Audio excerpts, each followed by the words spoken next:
60 দিনের মধ্যে চূড়ান্ত চুক্তির রোডম্যাপে সম্মত যুক্তরাষ্ট্র ও ইরান। ভয়াবহ বিস্ফোরণে কেঁপে উঠল কাতার, নিখোঁজ 18। শিক্ষামন্ত্রী পদত্যাগ দাবিতে দিল্লিতে ককরোচ পার্টির অবস্থান কর্মসূচি। ইসরায়েলের যে কোনো হামলার জবাব দেবে হিজবুল্লাহ। বিশ্ববাজারে তেলের দামে বড় দরপতন। আমন্ত্রণ জানাচ্ছি বাংলাদেশ প্রতিদিনের বিশ্ব সংবাদে, সাথে আছে আমি তানজির রহমান। শুনছিলেন এতক্ষণ সংবাদ শিরোনাম, এবারে থাকছে বিস্তারিত সংবাদ। করোনা বা যে কোনো ভাইরাসের এগেইনস্টে ফাইট মানি ব্যাকট্রলের লেফট রাইট। সুইজারল্যান্ডের লুসার্নে যুক্তরাষ্ট্র ও ইরানের মধ্যে 12 ঘন্টার ম্যারাথন বৈঠক সফলভাবে শেষ হয়েছে।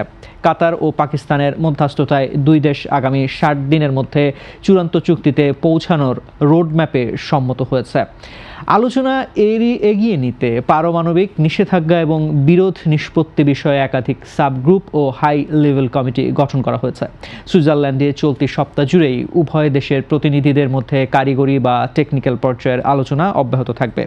60 দিন পর্যন্ত বাণিজ্যিক জাহাজের নিরাপদ যাতায়াতের জন্য কৌশলগত হরমুজ প্রণালী উন্মুক্ত রাখার সিদ্ধান্ত হয়েছে। যে কোনো ধরনের ভুল বোঝাবুঝি ও অনাকাঙ্ক্ষিত সংঘাত এড়াতে দুপক্ষের মধ্যে একটি বিশেষ যোগাযোগ লাইন চালু করা হচ্ছে।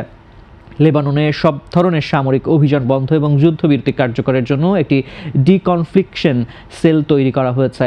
মার্কিন প্রধান আলোচক ও ভাইস প্রেসিডেন্ট জেডি ভ্যান্স জানান, ইরান পরমাণু উচ্চাকাঙ্ক্ষা ছাড়লে দ্বিপাক্ষিক সম্পর্ক রূপান্তর করতে ট্রাম্প প্রস্তুত। ইরানের প্রধান আলোচক মোহাম্মদ বাঘের গালিবাফ ট্রাম্পের সামরিক হামলার হুমকি এড়িয়ে দিয়ে নিজেদের অনড় অবস্থানের কথা জানান।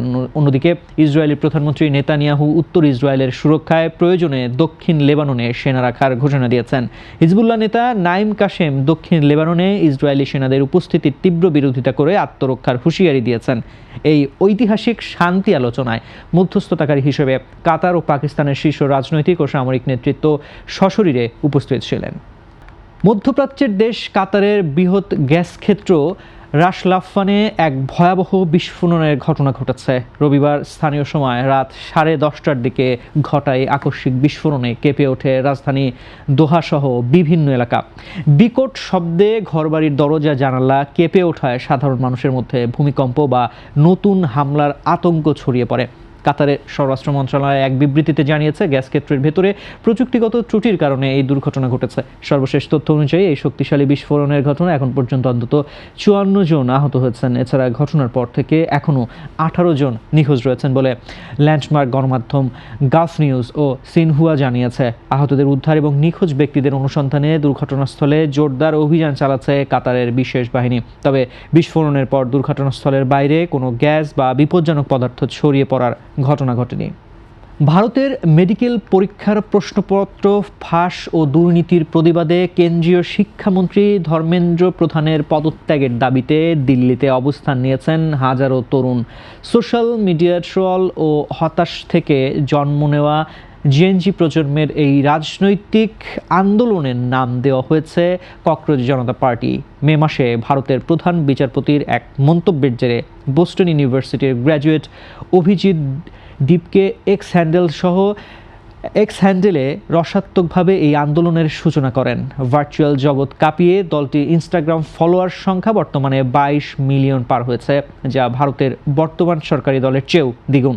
প্রশ্নপত্র ফাঁসের ক্ষোভে ও পরীক্ষায় অকৃতকার্য হওয়ার মানসিক হতাশায় ভারতে একাধিক শিক্ষার্থীর আত্মহত্যার ঘটনা এই আন্দোলনকে আরও উস্কে দিয়েছে।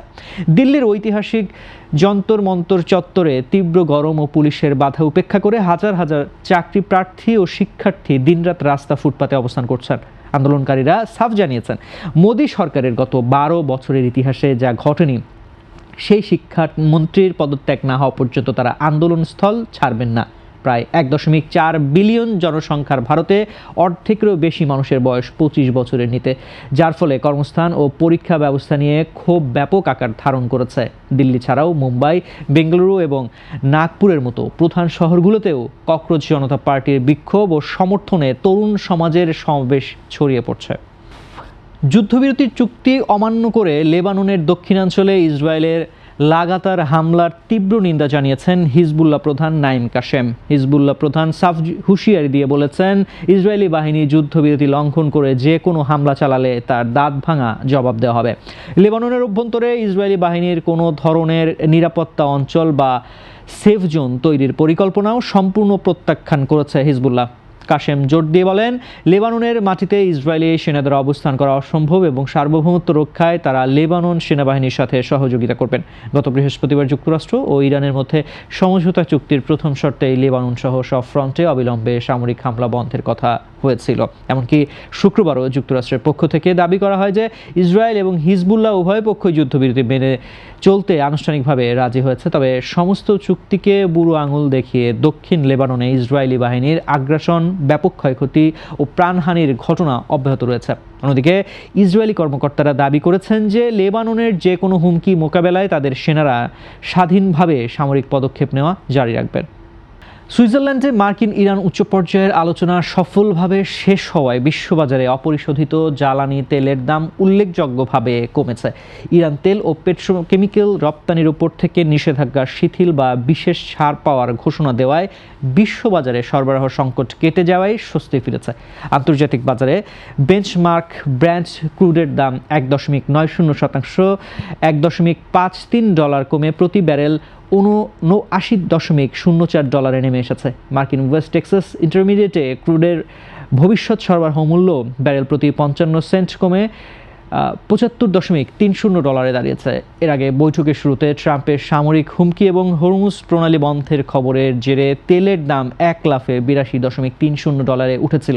ইরানি পররাষ্ট্রমন্ত্রী আব্বাস আরাকচি নিশ্চিত করেছেন তারা অবরুদ্ধ বৈশ্বিক সম্পদ মুক্ত করা এবং দেশের পুনর্গঠন তহবিলের বিষয়েও ছাড় পেয়েছেন। তবে বিশ্লেষকদের মতে দক্ষিণ লেবাননে ইসরায়েল ও হিজবুল্লাহর লাগাতার সংঘর্ষের কারণে এই শান্তি চুক্তির দীর্ঘমেয়াদী স্থায়িত্ব নিয়ে বড় ঝুঁকি রয়েই গেছে। মধ্যপ্রাচ্যের এই উত্তেজনার মধ্যেই গত সপ্তাহে হরমুজ প্রণালী দিয়ে 25 মিলিয়ন ব্যারেলেরও বেশি ইরানি তেল ভার্চুয়াল ব্লক লাইন পার করেছে। জ্বালানি বাজারের এই অস্থিরতা সামাল দিতে মধ্যপ্রাচ্যের অন্যান্য দেশ যেমন সংযুক্ত আরব আমিরাত, কুয়েত এবং ইরাক ক্রেতাদের অতিরিক্ত তেলের প্রস্তাব দিয়েছে। ওপেকভুক্ত দেশ ইরাক তাদের অপরিশোধিত তেল উৎপাদন ধীরে ধীরে দৈনিক 4.2 থেকে 4.3 মিলিয়ন ব্যারেলে উন্নীত করার পরিকল্পনা ঘোষণা করেছে। দর্শক, এই ছিল আজকের বাংলাদেশ প্রতিদিনের বিশেষ সংবাদ। এতক্ষণ সঙ্গে থাকার জন্য ধন্যবাদ সবাইকে। পরবর্তী বুলেটিন দেখার জন্য চোখ রাখুন বাংলাদেশ প্রতিদিন ফেসবুক পেজ ও ইউটিউব চ্যানেলে।